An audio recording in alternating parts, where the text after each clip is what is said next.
The Lantern, the Boatmen, and the Laughing Children. My name is Joshua, but I will change the names to protect the privacy of the others involved in this story. I live in Arkansas, and in late 2003, near the middle of fall, right before it started getting really cold, my wife and I were invited to camp with a friend of mine and his girlfriend at Sugarloaf Lake in Oklahoma. I say camp, but the actual plan was to meet at Sugarloaf, and my friend, we will call him Bob, wanted to take me and my wife around to some paranormal places in the Sugarloaf area. So we got there around 7 p.m. It was late dusk, becoming dark, and we all climbed into Bob's car and he took us around the area. First to an old abandoned house, but other than some raccoons rustling around, it was just a 2-hour waste of time. Then he took us to a graveyard that was supposed to be haunted. Again, a bust. Then an old church that was run down and supposed to be haunted. Once again, yawn. At this point it was getting close to midnight and my wife and I were getting pretty bored. I spoke to Bob saying, "Man, this really hasn't been that freaky of a night." That's when Bob smiled, saying he was saving the best for last. He handed me a Polaroid picture of a hillside covered in trees in daylight. I asked him what it was, and he asked me if I saw a house or any type of light pole or anything in the picture, to which I replied no. He took the picture back and said that's because there isn't, and there are no power lines either. About this time he turned down an old dirt road and passed a small house. Then after that it was 2 miles of dirt road with woods on one side and a barbed wire fence on the other, with about 2 acres of fields connecting to a wooded hillside. Nothing to light the night except the full moon above and the clear starry sky. After what seemed like forever, he stopped the car and told us all to get out. We did as he asked. He walked us to the side of the car where the fence, field and wooded hillside was.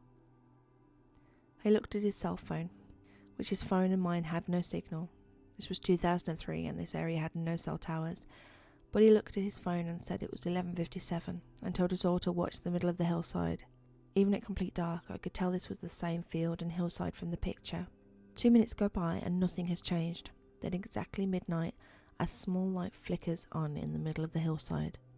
A chill runs down my back as my wife, Bob, his girlfriend and myself watch as this small light, which to me looked like an old kerosene lantern, began to move, swaying back and forth. We sat and watched in complete silence for what seemed like several minutes when I finally spoke up and asked what the story was with this. Bob replied he did not know, but locals had told him that at midnight every night this lantern will light up and sway back and forth through the woods until the sun comes up and it disappears. Nobody knew what the story was. At the time I was a 19-year-old guy who didn't think anything could scare me or hurt me, so since there were no houses around, I yelled out, "We see you! Wow, you are so scary with your little lantern." Bob shushed me, but it was too late. My wife screamed and pointed. I was laughing, but my laughing stopped as I looked to the hillside to see the lantern swaying back and forth, but moving down the hillside, the field, at the unhuman pace. Gliding, it began to speed across the field towards our car. We didn't stick around to see what it was because within seconds we were in the car and flying down the dirt road back to the lake. We looked back to see the lantern moving slowly back up the hillside to where it first appeared. The ride back was silent until Bob spoke up saying, "Crap, I forgot to put gas in earlier, and the only store around is closed. If we decide to go back out anywhere, it'd be best to take my truck until he could get gas in the morning, as he only had about half-quarter tank." I said okay, and a few minutes later we arrived back at Sugarloaf Lake. We had parked by the lake docks, and we dropped by a tailgate and sat and talked about what had just happened. Bob's girlfriend was pregnant at the time and told him she was hungry. He told her we had brought some snacks, but said she needed actual food. But since the local store was closed, he asked if we could take my truck to the next town over to get some food because his car wouldn't have enough gas to get us to that town. I obliged, put the tailgate up, and loaded into my truck. I turned the key and nothing happened. My truck was dead, deader than dead. No ding, no lights, no clicking noise, nothing. For all intents and purposes, you would think the alternator was out. This was strange, and after the night we had had, made us all feel uneasy. We got out the truck and popped the hood, pulled Bob's car around to the front and attempted to jump my truck with his car. This is where it gets even weirder. As soon as we connect the jumper cables to his battery and mine, his girlfriend starts his car, and within a second the cables in between the connections start to smoke, and in a flash of fire they burn up within seconds. The cables were nothing more than bits of melted rubber and ash, with only the end clamps still on our batteries. Bob runs and turns off his car, and we take the clamps off our batteries. Did I mention there were no light poles around, and we both get a bad feeling at the exact same time as we suddenly realised we had been hearing a distant noise in the lake that was getting louder. It was a boat motor. Now, like I said, this was the time of the year it was starting to get cold, especially at night. We were bundled up as it was, and we were standing still on the land at night, but somebody was out on a boat after midnight, when it had to be chilly as all get out with the wind hitting them, and from the sound of this motor it was getting pretty fast, but we saw nothing. That is, until the boat was about 50 yards away and a very bright spotlight comes on, temporarily blinding us all. We are standing in the front of the vehicles in the middle, the hoods up on both sides as the boat pulls up to the dock, and two heavily bearded men in their 30s to 40s step out of the boat and walk up. It's hard to give an accurate description as their spotlight was still pointed at us, and it covered the men in an eerie shadow whilst blinding Bob and I. They look at us and at our vehicles, and one glances in the direction of the car as the women then back at us and lets out a small chuckle. "You fellas got some sort of car trouble?" one asks as he lights up a cigarette. "Yeah, but it's nothing we can't handle," I stammer. The guy with the cigarette sniffs the air and looks down between Bob and I's feet and sees the still smoking ashes of what was the jumper cable. "Looks like it was more than your pussy jumper cable could handle. You all need some help? We got some tools on the boat that I think could fix your guys' problem right up." Then the other man, who had chuckled in the beginning, says, "Fix them right up." I am speechless at this moment, probably with my mouth hanging open. I can't remember as the two men walk back to their boat, and we hear what sounds like chains rattling around as we try to make out what they are doing, but the spotlight is so blinding we can barely see. But the chain noise was enough. Bob looked at me, and without saying a word, we both jumped in his car and drove the fuck out of there. For the next few hours we drove to a populated area of houses, which wasn't many in the rural area. We were pretty much stuck in since we had very little fuel, but we all sat in the car mostly quiet, looking around in all directions in near panic, thinking at any time those men would find us. Bob would turn his lights on every now and then, thinking he had seen some movement in the dark. After a while the women fell asleep, and Bob and I talked about how fucking weird this whole ordeal had been, and he laughed, saying, "I told you it would be a scary night. I just didn't know it would be this sort of scary." At this point the paranormal lantern wasn't even the main thing freaking me out, but the men never showed, and eventually the morning was on its way, and it was about 20 minutes until sunrise, and Bob asked if I wanted to go and see if the lantern really disappears at sunrise. I asked if he was sure he had enough gas, and he said yeah. The local store opens up in about an hour, so we will be fine. I tell him in that case, then yeah. We wake up the women and drive back to that hillside. We get there within about 4 minutes left until sunrise. We still see the lantern swaying in the woods. Bob looks at me and I smile and do the motion for zipping my lips, and we all watch in wonder as, right at sunrise, the lantern slowly fades away to nothing. After this we get back in the car and drive back to the lake, feeling safer now. When we get there is no sign of the boat, and the hood of my truck is still up and doors are still locked. On a whim I tell Bob I'm going to try and start the truck one more time before he drives us somewhere where I can get a cell signal and call for help, and I'll be damned. The truck started right up with no hesitation or problem. We all went our separate ways, happy to have seen the sun rising, counting our blessings and swearing to leave the paranormal investigation in this area to others, and swearing that we never wanted to come back to this area and run into the boat people again. However, all things fade with time, even fear and common sense. 3 years later, Bob, who I haven't seen in almost 2 years at that point, calls me up and says he has a proposition for me. He goes on to tell me he has a group of himself and 3 other Wiccans who go out and do seances and haunted places. Asked me if I would be willing to film their sessions in the haunted places for their records, and that they would pay me well for my services. I'm no Wiccan, but I have always loved the paranormal, even after what I went through at Sugarloaf. I still have an itch to scratch when it came to getting scared and dealing with the paranormal and the unknown. I told him yes, I would love to film for them, but I had no interest in joining in, that I was okay with watching and just getting to be out there looking into the paranormal again. So of course the next question was, when and where are we going to be doing this? When he answered me, I got a terrible gut feeling, and I wished so much that I had trusted my gut and told him I had changed my mind. "Remember that lantern light out near Sugarloaf?" he asked me, as if there was any way I could ever forget. "Yeah," I stammered. "Why'd you ask?" I told my group the story, and they want to do the ritual there and see if we can contact the spirit and find out why it is there and what it wants, Bob replied. "I don't know, man," I said. "Oh, come on, Josh. Trust me, you'll be safe and I'm going to pay you $250 just to sit there and film it, he retorted. At the time I was about to become a father and money was tight because diapers, formula and the like cost a small fortune, like toys, cribs, playpen, baby monitors, strollers, car seats, a combination pack and play, changing table, diaper genie.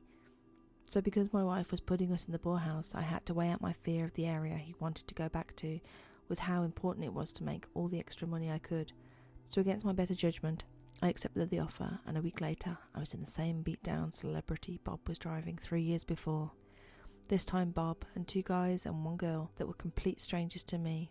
They were dressed very gothic and had these pentagram necklaces or something of the sort.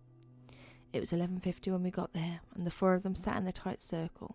I was behind them to the right, about 5 feet from the barbed fence that was in front of the field that led to the hillside, and my back was to the hillside and bushes at the fence line, and I was filming my friends circle as they all started chanting something.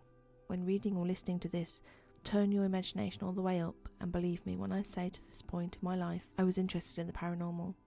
It was a fun hobby to go out ghost hunting or getting myself spooked or whatever, but after this night I never look at the paranormal as fun or interesting anymore. I show it respect and stay as far away as possible. As much as I dread it, I will now finish telling the story. As his group is chanting, Bob lights up his huge candle in the middle of them and opens up some sort of book. It's not like a scary antique spell book or anything, it looks like a newer hard copy. Anyway, he starts reciting words from it, and then he looks at his phone and tells his group to be quiet and look at the hill. I turn the camera, and at midnight, on the dot, the lantern appears. One member of Bob's group blurts out, "Cool." I roll my eyes since the way these people were dressed and the way they carried themselves, the word cool didn't seem to fit in their vocabulary. Then Bob says to his group to join hands as they attempt to communicate with the spirit. I turn my back to the light, and Bob reads from the book. Then they start asking questions in hopes the spirit will respond. About this time, as wind picks up and Bob's candle goes out, he tells everyone to hold on, and tells me, "Cut the camera for a minute," and I oblige and stop recording and watch as Bob tries his lighter. Then 2 lighters from the group, but none of the lighters are working. I'm sitting down watching the group when I start hearing a rustling behind me. I jump up, leaving camera on the ground, and spin around. Bob and his group are preoccupied with their candle and lighter problem, and as I spin around I am blinded by the brightest light I have ever seen. What I believe was the lantern up close and personal. But as quick as it appears, the light is gone, and the lantern is nowhere to be seen. If it had been the lantern that blinded me, it had moved from the hillside across the field and right behind me with not realising, within the span of maybe 30 seconds. I look around for the lantern on the hillside and nothing. It's only 12:15 or so, and the light has always stayed on until sunrise. At this moment, the wind quits blowing, and I hear Bob's lighter finally flick, and I see it light up. And I mutter, "Guys, did you see that?" They all turn and ask me what I'm talking about, but before I can answer them, we are all stopped dead in our tracks by a distant laughter coming from seemingly nowhere and everywhere around us, but distant at that moment, like far off. And this is no ordinary laughter. This laughter sounds like the laughter of hundreds, maybe even thousands of children that haunts me to this very moment. As I type this, I am looking around the room. Whenever I think or talk about this experience, I can vividly remember that terrifying sound and hear it in my head. Also, it just occurred to me that if you put the letter S at the beginning of laughter and it spells slaughter. Ugh, why did I just think that? The best way I can describe this laughter is for you to imagine listening to a large group of kids singing "Row, row, row your boat."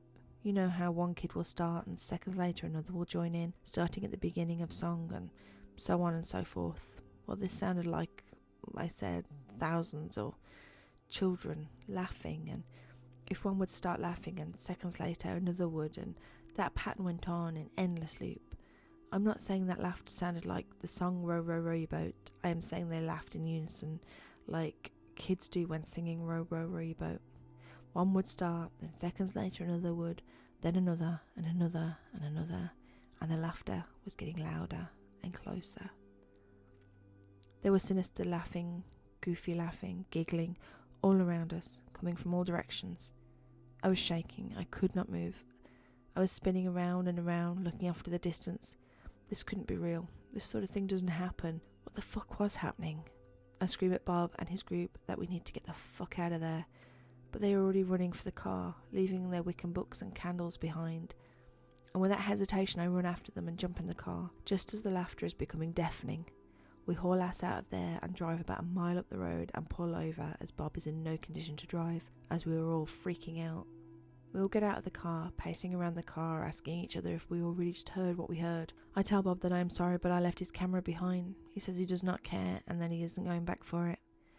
At this point I got my hands on my knees, panting, trying to catch my breath as hard as I can. I have never in my life been so terrified. That is when all of our chatter stops, as we once again hear the laughter off in the distance, very quietly at first, but slowly, getting closer and closer, and louder, until once again it is becoming deafening. We jump back in the car and speed away. We drive about 6 miles, and for the first 3 miles we can all still hear the laughter in the distance. With our windows down a little, we all begin to calm a little by mile 4, when the laughter can no longer be heard.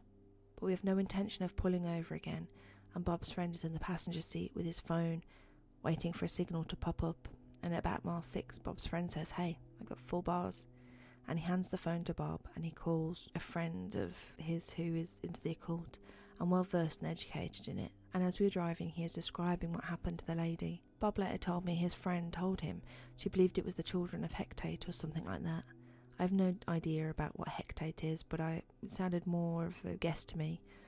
Anyways, as Bob is on the phone speeding out of the area, me and the 2 other people in the back seat all get a chill at the same time, and they told me later that just like me, the hair on their back of their necks stood up as loud snapping noises come from the front of the car, and Bob's celebrity stops dead in its tracks and will no longer move forward. He tries everything, but the car is not moving. We later discovered that a tie rod had snapped. Anyway, the friend Bob was talking to on the phone only lived about 20 minutes away from where we were, and they said they were on their way. As we sat in the car, nobody spoke, and after about 3 minutes we saw a pair of headlights coming down the road towards us. We knew it was too soon to be Bob's friend, but me and Bob thought maybe we could get a ride from a local, and we all unloaded out of the car and stood in front of it waiting for the vehicle to hopefully stop. No, I cannot be certain, but my gut tells me I am correct. The vehicle doesn't stop.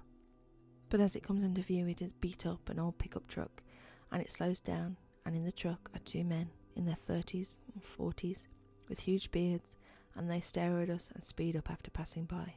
I look at Bob, and before I can speak, he says, "The guy's in the boat." Before I can say anything back, we see the headlights coming from the direction the truck had just passed by, and we went still and quiet. The same guys in the same truck passed by slowly again, staring at us on the side of the road. Bob called his friend back and told her to drive like hell and get here now, and hung up. 4 or 5 minutes go by and we see headlights coming. Relieved, we all get our stuff ready, thinking it's Bob's friends. Then his phone rings. It was the lady who was coming to get us, telling Bob she took a wrong turn and is going to be up 15 more minutes. Bob hangs up the phone and watches in terror, as I do, as the same truck slowly passes by again. This time, with only one of the boatmen in the truck. This time, though, the driver slows to a crawl and says, "Looks like you fellas could use some help," and then speeds up and drives off. This cemented the fact to Bob and I that we were definitely dealing with the boat guys. But where the hell did the other guy go? Why wasn't he in the passenger seat? And to make matters worse, at this point, something we had almost completely forgot about due to the boatmen was immediately reminded to us. We begin to hear the laughter again off in the distance, but all around us like before, and over the next few minutes it started getting closer and closer. I'm almost pissing my pants at the sound is getting deafening, and we have nowhere to run this time. And then from behind our car, off in the distance, we see 2 sets of headlights come, and 2 vehicles coming towards us, slowly, side by side, taking up the entire width of the back country road, both coming our way. The laughter now seemed to be coming from the woods on both sides of the road we are stuck on, and the laughing seems to be zeroing in on us, as if hundreds of thousands of children are within reaching distance of us. There is no wind, no sound, other than the crunch of the tyres on the rocky road, of the 2 vehicles slowly driving towards us. With our last shred of hope fading away into the laughter of the children and the headlights of the 2 vehicles surely being driven by the boatmen, we are given a reprieve, as at this time, coming from the other direction, we see another set of headlights coming fast. We hold our breath. The laughter, the boatmen, what could be next? How will we get out of this? And that is when the vehicle that was coming fast pulls up, and it's Bob's friend. She unlocks the doors on her car and rolls her windows down and begins to tell us to get in. When this happens, the two sets of headlights coming from the other direction turn off, and Bob's friend says, "Oh my god, you weren't kidding about the laughing kids." She screams at us to get in, and we do. We begin to tell her about the boat guys, and she turns the car around, and no sooner than she starts to drive away, the two sets of headlights come on again, this time with their brightness on. I yell to the driver, "Go, go, go," channeling my inner Jeff Goldblum, telling her faster, must go faster. She floors it, and for about a mile or two, the vehicle stays on our ass. Then they turn off into the side road. For about the next 2 miles after that, we can all hear the laughter still way off in the distance with our windows down. Then after 3 miles, the laughter was gone.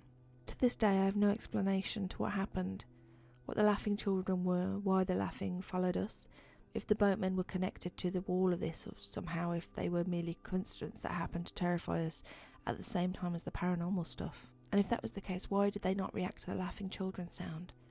Is the lantern connected to the laughing children, or did Bob and his group mistakenly call forth the laughing children from their ritual? Like I said, this happened years ago, but I still feel just as terrified now when I tell people about it or think about it. I have had constant chills and goosebumps as I have written this. I'm sorry for typos or grammar issues, but I am a bit shaky as well. I'm going to post this story as it is. I hope it is readable, and I hope somebody who reads this and has a similar experience can share their story with me. In a weird way, I believe that would help me deal with the trauma this experience still causes me to this day. To all of you who think that the paranormal is just a fun hobby to get your thrills with, I beg of you, and I warn you that we are not prepared for what is really out there. You can think nothing will scare you or harm you, but you're dealing with unknown things. You have no idea how powerful or mundane the paranormal could be. If you use the paranormal as a thrill-seeking hobby, just use caution and always have your vehicle checked out beforehand. Oh, and watch out for seemingly sociopathic hillbillies and laughing children.